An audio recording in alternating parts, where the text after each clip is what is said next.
राधा रानी की याद करने के बाद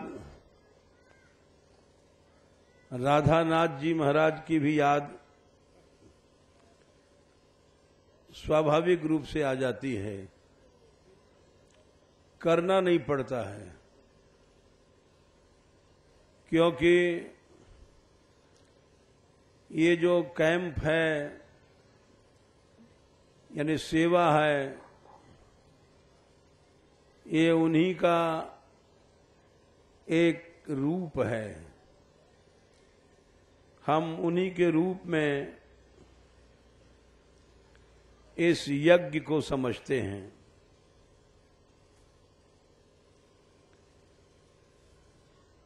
ये यज्ञ सेवा यज्ञ सबसे बड़ा है।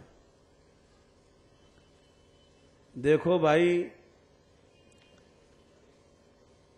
सारे संसार में सेवा का रूप ब्रज से प्रगटा। इसके पहले जो सेवाएं थीं वो वैधी भक्ति की सेवा थी, जिससे भगवान उतने प्रसन्न नहीं होते हैं। आप कहोगे इसका प्रमाण ये है, कविराज कृष्णदास जी ने चैतन्य चरितामृत में कहा है, ऐश्वर्य ज्ञाने ते सब जगत मिश्रित, ऐश्वर्य शिथिल प्रेमे नाहिन मोर प्रीति। श्री कृष्ण स्वयं कह रहे हैं कि सारे संसार में जो कुछ प्रेम सेवा भक्ति है वो ऐश्वर्य से मिश्रित है। ऐश्वर्य से शिथिल प्रेम से मैं उतना प्रसन्न नहीं होता हूं। ब्रज में कृष्ण की सेवा गोपियों ने भगवान मान के नहीं किया, ब्रजवासियों ने भगवान मान करके न प्रेम किया न सेवा किया। यही ब्रज की विशेषता है। उन्होंने जो कुछ सेवा किया, श्रीपाद रूप गोस्वामी जी सबसे पहले यही लिखते हैं कि सच्ची सेवा अन्याभिलाषिता शून्यम ज्ञान कर्माद्यनावृतम आनुकूल्येन कृष्णानुशीलनम भक्ति रुच्यते। कोई भी अभिलाषा न हो, न मुक्ति की हो, न दुख निवृत्ति की हो, न अपने किसी लोक परलोक की गति की हो कि हमें अच्छा लोक मिले। ये सब वासनाएं सेवा के महत्व को घटाती हैं।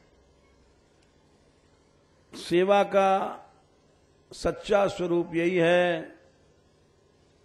कि वे प्रसन्न रहें, वे सुखी रहें, और हमको चाहे इसके लिए सनकादिक तो कहते हैं अनंत काल तक नरक जाना पड़े।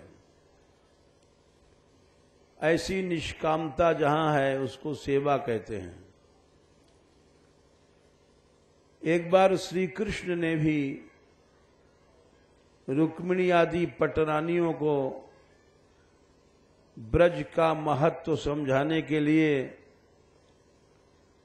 एक उन्होंने विचित्र लीला किया। वे रुक्मिणी की गोद में पड़े पड़े ब्रज के लिए रो रहे थे। रुक्मिणी मोहि ब्रज बिसरत नाही।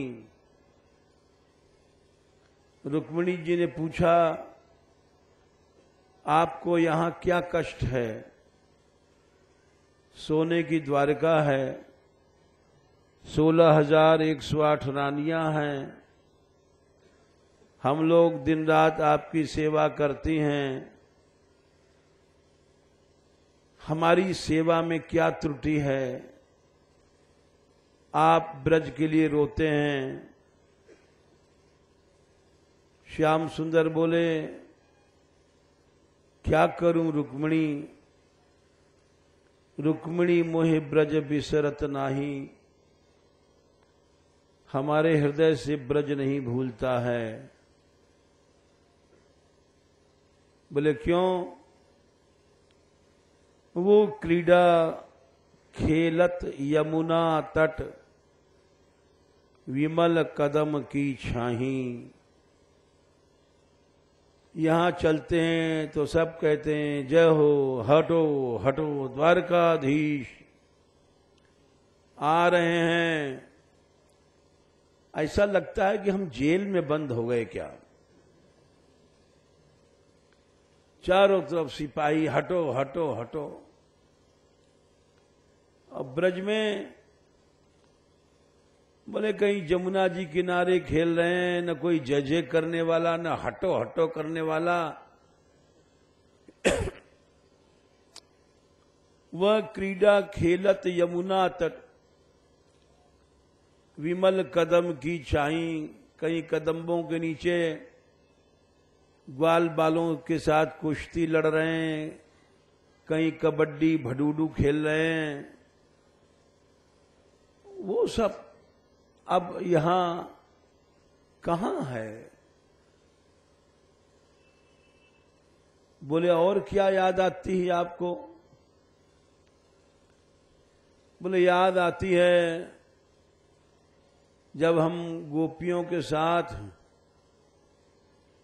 कुंजों में जाते थे तो वहां कोई बिस्तर बिछौना तो था नहीं, यहां तो सोने का पलंग है। वहां ब्रज की भूमि में मिट्टी में हम लोग लौटते थे।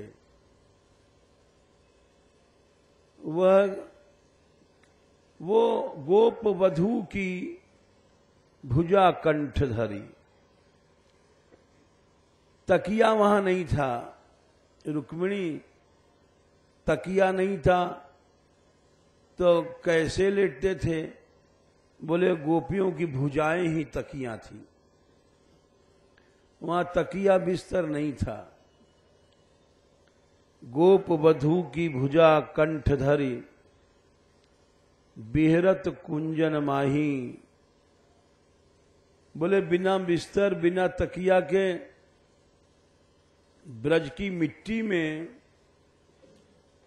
आप विहार करते थे, क्या आपको आनंद आता था? ओहो, अमित विनोद कहां लऊं बरनऊं। उस आनंद का वर्णन नहीं हो सकता, मोमुख कही न जाही। भागवत में भी ये लिखा है, नद्याः पुलिनमाविश्य। भगवान